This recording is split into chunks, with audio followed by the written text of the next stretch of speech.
உறவுகள் அனைவருக்கும் வணக்கம்.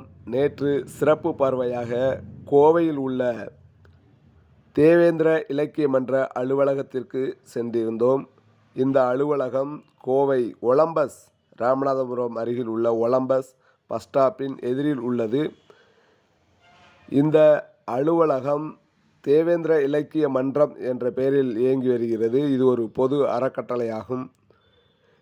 இந்த அறக்கட்டளையின் நிறுவனராக முன்னாள் வணிக வரி துறை துணை இயக்குனர் மரியாதைக்குரிய காசி மைந்தர் பழனிசாமி அவர்கள் இருந்து வருகிறார். இந்த தேவேந்திர இலக்கிய மன்றத்தின் முக்கிய நோக்கமாக கல்வி இருந்து வருகிறது. கல்வியில் ஒவ்வொரு மாணவ மாணவியரும் சிறந்து விளங்க வேண்டும் என்ற ஒற்றை நோக்கோடு இந்த தேவேந்திர இலக்கிய மன்றம் செயல்பட்டு வருகிறது என்று சொல்லலாம். காரணம், நாம் நேற்று கண்ட காட்சி நம்மை மெய்சிலிர்க்க வைத்தது. ஒவ்வொரு நாளும் தனது வயது முதிர்வை பாராமல் அலுவலகம் வருகிறார் ஐயா காசி மைந்தர் பழனிசாமி அவர்கள்.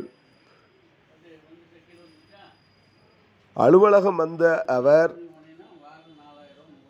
அலுவலகத்திற்கு வரும் ஒவ்வொரு மாணவ மாணவிகளிடமும் பெற்றோர்களிடமும் தனித்தனியாக தனது தனி அறையில் உரையாடி அவர்களை என்ன போக்கை அறிந்து அவர்களின் தேவையை பூர்த்தி செய்கிறார் ஐயா காசி மைந்தர் பழனிசாமி அவர்கள்.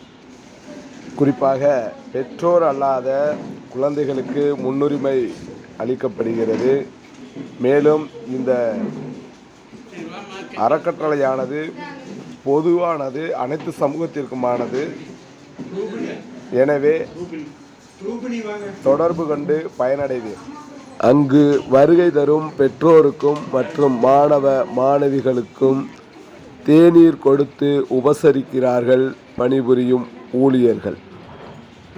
அனைவருடனும் கலந்துரையாடி பிறகு ஒவ்வொருவருக்கும் தனித்தனியாக அவர்களுடைய தேவைக்கேற்ப, அவர்களுடைய பள்ளி படிப்பிற்கேற்ப, அதாவது 10ஆம் வகுப்பா அல்லது 8ஆம் வகுப்பா 9ஆம் வகுப்பா என்பதை அறிந்து அவர்களுடைய தேவைக்கேற்ப வசதிக்கேற்ப காசோலை இறுதியாக வழங்கி அவர்களை வழியனுப்பி வைக்கிறார் ஐயா காசி மைந்தர் அவர்கள். இது பற்றி அறிய இந்த வீடியோவில் ஃபோன் நம்பர் உள்ளது மற்றும் தேவையான நபர்கள் தொடர்பு கொள்ளவும். இந்த அலுவலகத்தின் அலைபேசி எண்கள் டிஸ்கிரிப்ஷனில் கொடுக்கப்படும்.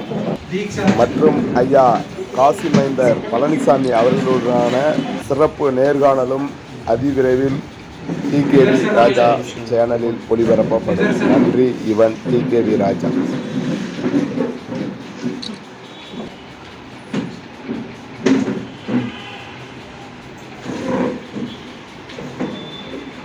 முருகலட்சுமி பவித்ரா